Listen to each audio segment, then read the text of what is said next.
I am building a custom home as a homemaker with no experience building a house. And I wanted to put this, I guess you could say, walk along series together for you.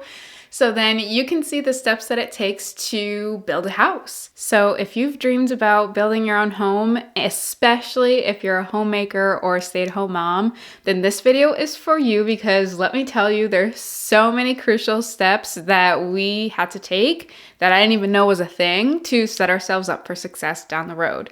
So today I'm going to talk about what we've accomplished thus far in hopes that if this is a dream of yours, that you will be prepared for what's to come down the pipeline.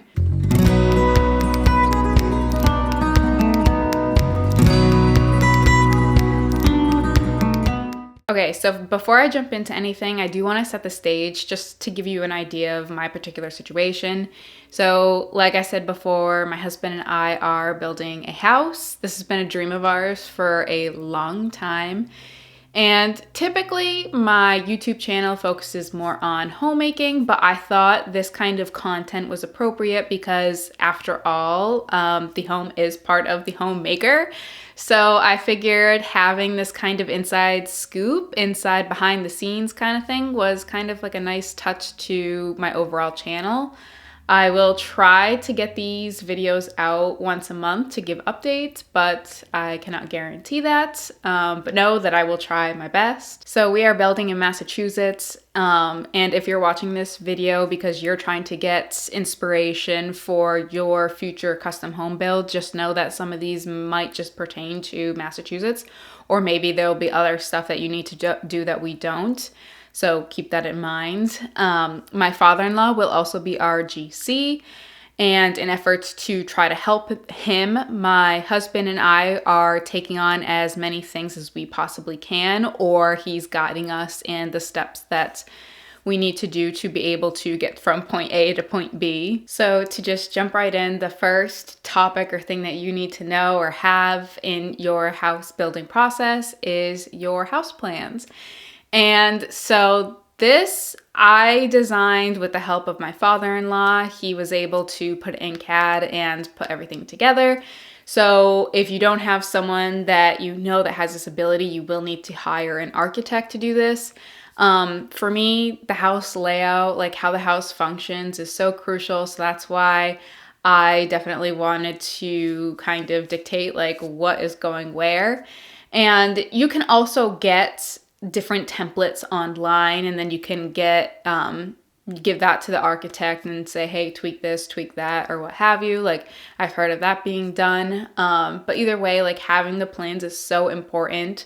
And there's different things that I'm going to talk about later on throughout this video that will kind of change how you do the plans. And if you're looking to kind of follow in my footsteps, what I did was I just bought or used this cheap app. I will put a link below to which one I used, and I put the layout together, and that way I could kind of like play around with different features to see what I liked.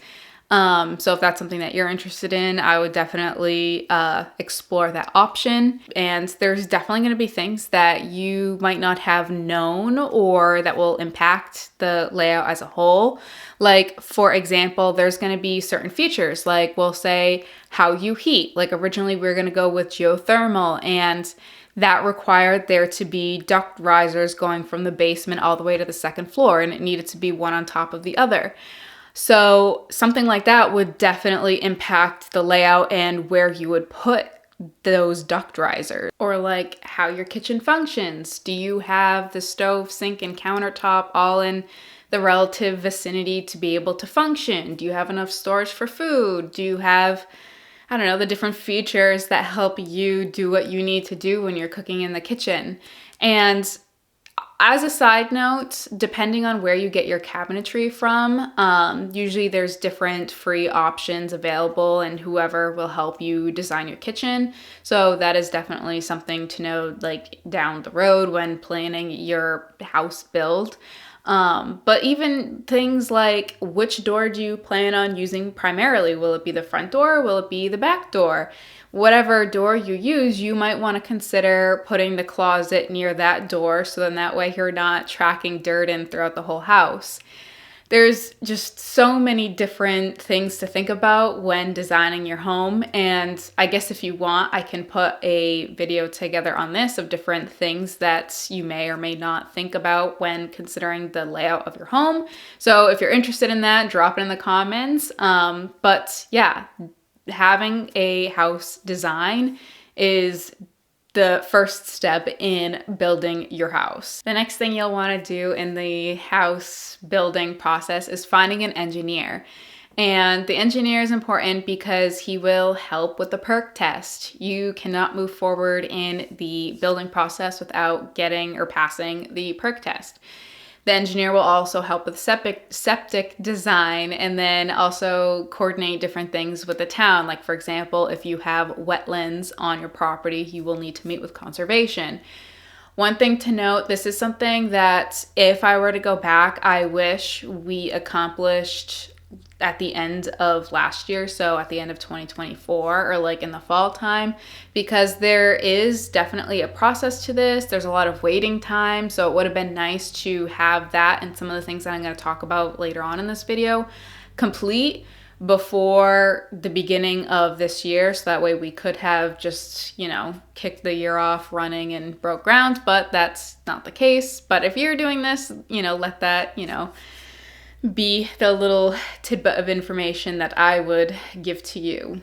So the next step in the building process is to get quotes from different contractors. RGC gave us a concept budget, so it's nice to be able to compare when we get a quote from a contractor to what we are kind of budgeting for. I do recommend per project that you get 3 different quotes because they do vary. Something to note here, when you are getting quotes from different contractors, you do want to be consistent. So like, for example, we updated our plans a couple times, but if we gave, let's say, contractor A the first original plans, but then we gave contractor B the second plans, depending on what those updates are, it could impact what they come back with when they give us their quote. So basically, you just want to be consistent. And then on top of that, something that I wish I was more keen in on when we first started asking for quotes was to be consistent with if we're either just asking them for labor or just asking them for labor and material. Because some of the contractors that we asked, it was like, oh, hey, like, you're doing the siding. Can I get a quote for labor and materials? And then the next one we would ask for, it would just be labor. So obviously the quote with the contractor who just quoted for labor, it would be cheaper because, it's just labor. It's not including materials.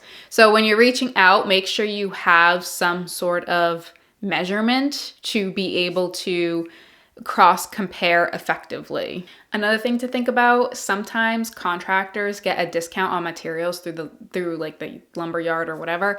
So if you're asking them for labor and not materials, you might be missing out on that discount. But just because they get a discount, that doesn't mean that they're going to pass it on to you. So definitely do your own research, and I don't know that I'd flat out ask your contractor, but just be mindful that it is something to think about. Another thing, some parts of the house you want to make sure are done correctly.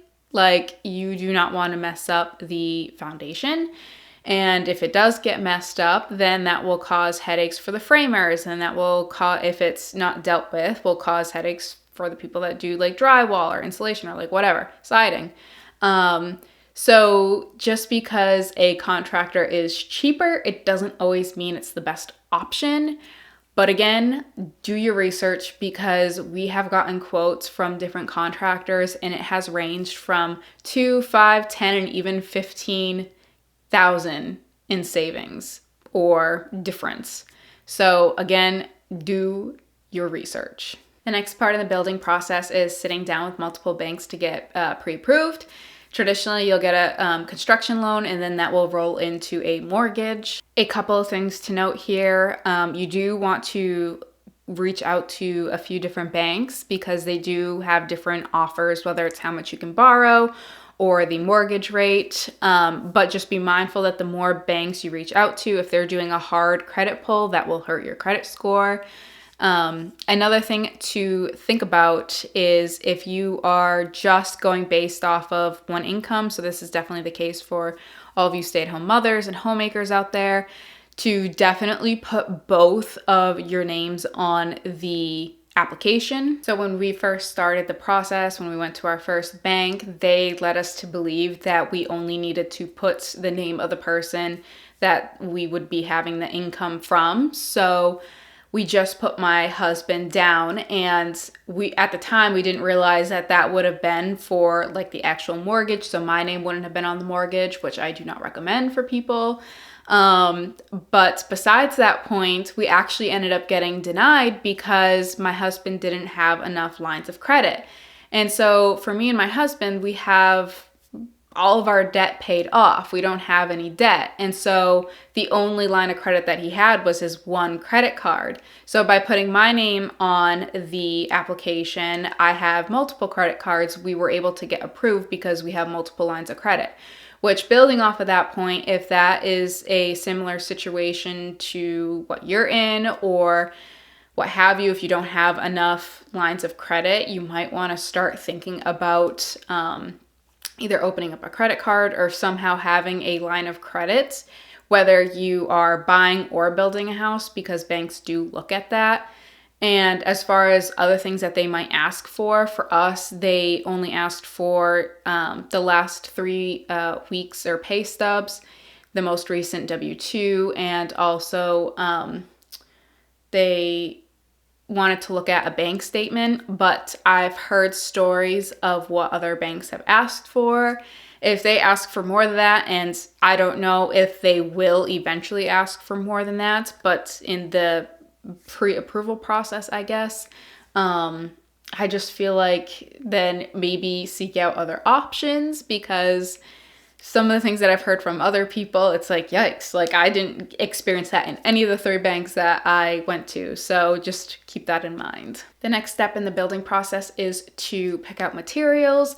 So kind of like the contractors, this is something that you want to get multiple quotes from, at least for certain items. Like we'll say the lumber, we have gone to multiple different lumber yards and gotten quotes from them. So we sent them our plans, and then our GC also had like a high level list of different materials that we need. Obviously, when we finally give the thumbs up, we're probably going to need it to be looked at by them, or like have more of an in-depth, like, okay, we need this, this, and this. But it kind of helped just to get an idea of where that lumber yard stands in relation to what the other lumber yards are quoting for. The other thing that I would recommend, just go to the lumber yard for windows and doors. When I was first told to research windows or pick out windows, I was researching so much, and then it led down the rabbit hole of trying to figure out the U value of the windows, and that's something for the HERS rater, which I'll talk more about later on. And I was just really trying to find like the best windows for a great price without any experience. If any of you have experience in the industry, I'm sure you're just like kind of shaking your head.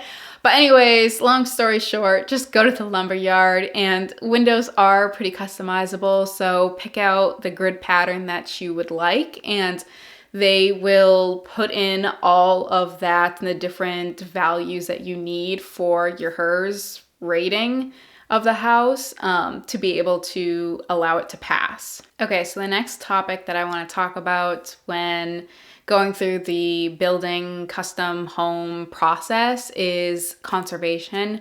Now, we needed to go to conservation. We needed a meeting to be able to get approval. I don't know if this is because we were just within 100 feet within wetlands. I'm sure when you're going through the process with your engineer and stuff, like he'll be able to tell you what you need to do. But essentially, we needed approval from conservation. So what happens is they hold a public meeting, and we didn't need to go to the meeting. Our engineer typically would have, but he wasn't able to make it, so he had someone else stand in his place. And so because this meeting is public, if I guess anyone has a problem, that's the meeting that they would have gone to be able to state their objections, but we ended up passing. And so because we ended up passing, we are able to get our DEP number. Now, we are also supposed to get a order of conditions, but there was an oversight, so we will be getting that next week. But ordinarily, you'd also get a order of conditions, and once you get that, then you can file it with the Registry of Deeds, which is super important. You need to have that filed before you can do anything else in the building process. Okay, so this is the last section of additional things that you need to know for the building process that we've done so far or that you might need to do. The first one that I want to talk about is the driveway, and you will need to contact your local highway department to talk about this, to talk about what you need to do, and they'll go over different things with you. Like for us, we need to put a sign out with, I think, like our last name or like the first letters of our name. I don't know. I'll have to go back and look at the notes and get approval with that. Again, that's also a fee, just like most, if not all, of the other things that I've talked about today. Lots of fees, lots of different expenses that I definitely didn't know was a thing, but it's the reality. It is what it is. Another really important thing that you need to know is your heating, and that's important to know in the beginning when you are figuring out what to, like when you're putting your plants together. This is something that, like, we originally were going to do geothermal, but then we decided that it really wasn't worth the upfront cost. So we ended up switching. And one thing to be aware of, certain states like Massachusetts definitely is stepping away from heating with like propane or like coal or like wood. So they're really putting an effort on electric. So depending on what your rules and regulations are in the state that you live in, it might, depending on what you heat with, impact your HERS rating, which has to do with insulation, which I'm sure varies depending on the state that you live in. So definitely have a HERS rater and talk with him or her and go through what you need to do in this house build. Another thing that you'll need to do in the beginning is you'll need to put up straw wattles, which are like those hay bale, they're like longer, cylinder-like, on the property for erosion control. And this is something that conservation needs to approve of. And once they approve of that, which leads me into my next topic, I want to talk about the goals that my husband and I have for April for the house project. So once we get the approval from conservation on the straw wattles and we get the order condition and file that with the Registry of Deeds, then we can use our well permit and our DEP number that we already have and start drilling for a well. And once we do that, then we get conservation back, or maybe it's just a town, I don't know. And then they approve of the well. And once that is complete, then we can file for a builder's permit and start breaking ground with the foundation and then the framing and everything else that comes after it. But that is all I have for you today. I hope this video has been helpful. Please let me know, especially some of my subscribers already, because I know this video is a little different, if you enjoyed watching it. But I hope you have a wonderful day, and I will see you next time. Bye.